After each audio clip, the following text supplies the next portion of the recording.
ನೀವು ಮದುವೆ ಆಗಬೇಕಂತ ಹುಡುಗನೋ ಹುಡುಗಿನೋ ನಿಮ್ಮ ವಿಚಾರಗಳು ಏನು ಫಸ್ಟು?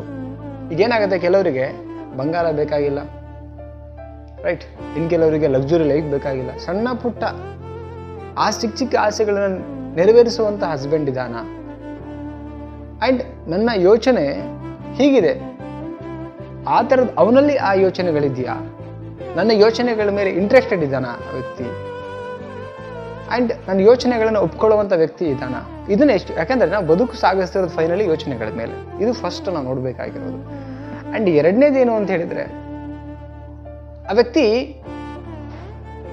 ನನ್ನ ಬದುಕಲ್ಲಿ ಅರ್ಧಾಂಗಿಯಾಗಿ ಹೇಗಿರಲಿಕ್ಕೆ ಸಾಧ್ಯ, ಇದನ್ನು ಕೂಡ ಡಿಸ್ಕಷನ್ ಮಾಡಬೇಕು. ನೀವು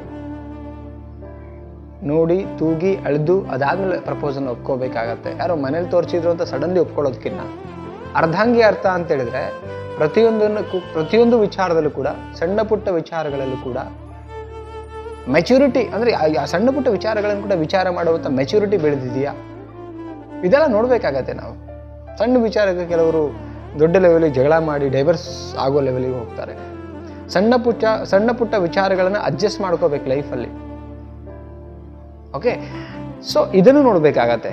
ಸೊ ಅದಾದಮೇಲೆ ಬದುಕಿನ ಬಗ್ಗೆ ಎಷ್ಟು ಕಾಳಜಿ ಇದೆ, ಆ್ಯಂಡ್ ಮನುಷ್ಯತ್ವದ ಮೇಲೆ ಎಷ್ಟು ಕಾಳಜಿ ಇದೆ, ಭಾವನೆಗಳಿಗೆ ಎಷ್ಟು ಚೆನ್ನಾಗಿ ಸ್ಪಂದನೆ ಮಾಡ್ತಾರೆ, ಇದೆಲ್ಲವನ್ನು ಕೂಡ ನೋಡಬೇಕಾಗತ್ತೆ.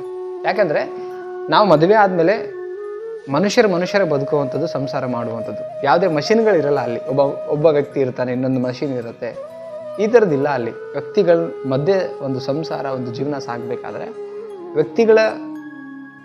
ವ್ಯಕ್ತಿಗಳಲ್ಲಿ ಇರುವಂಥದ್ದು ಒಂದು ಭಾವನೆಗಳು, ವಿಚಾರಗಳು. ಸೊ ಆ ಕಾರಣಕ್ಕೆ ಭಾವನೆಗಳಿಗೆ ಸ್ಪಂದನೆ ಮಾಡ್ತಾನ, ಮನುಷ್ಯತ್ವ ಅನ್ನೋದು ಇದೆಯಾ, ವ್ಯಕ್ತಿತ್ವ ಚೆನ್ನಾಗಿದೆಯಾ, ಇದೆಲ್ಲ ನೋಡ್ಕೊಳ್ಳಿ.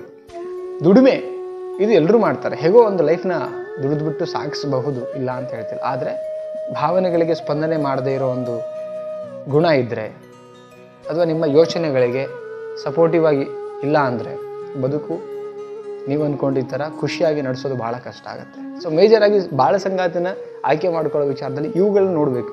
ಹೇಗೆ ನೋಡಬೇಕು? ಸ್ವಲ್ಪ ದಿನ ಅವರೊಟ್ಟಿಗೆ ಮಾತುಕತೆ ಮಾಡಿ, ಅಥವಾ ನೀವು ಮದುವೆ ಆಗುವಾಗ ನನ್ನ ಲೈಫಿನ ಡ್ರೀಮ್ಸ್ ಈ ಥರ ಇದೆ, ನಾನು ಹೀಗಿರಬೇಕು ಅಂದ್ಕೊಂಡಿದ್ದೀನಿ, ನನಗೆ ಈ ಥರದ ಹುಡುಗ ಅಂದರೆ ಇಷ್ಟ, ನಿಮ್ಮಲ್ಲಿ ಏನಿದೆ? ಯಾಕಂದರೆ ಜೀವನ ಪೂರ್ತಿ ನೀವು ಕೊರಗೋದು ಬೇಡ, ನಾನು ಕೊರಗೋದು ಬೇಡ, ಹೀಗಿದೆ ನನ್ನ ಬದುಕಿನ ಜರ್ನಿ, ನಿಮಗಿದು ಸೂಟೇಬಲ್ ಆಗುತ್ತಾ, ಒಪ್ಕೊಳ್ತೀರಾ, ನಿಮಗಿಷ್ಟ ಇದೆಯಾ ಈ ಥರದ್ದು ಅಂತ ಮಾತಾಡ್ಕೊಳ್ಳಿ. ಆಮೇಲೆ ನೀವು ಮದುವೆಗೆ ಮುಂದೆ ಹೋಗಿ. ಇಷ್ಟು ವಿಚಾರ ಗೊತ್ತಿದ್ರೆ ಮಾತ್ರ ಒಂದು ಸಣ್ಣ ಪುಟ್ಟ ಜಗಳಗಳು ಬರುತ್ತೆ, ಬಟ್ ಆ ಸಂಬಂಧ ಸಸ್ಟೇನಾಗಿ ಉಳಿಯುತ್ತೆ, ಲಾಂಗ್ ಟರ್ಮಲ್ಲಿ ಬರುತ್ತೆ.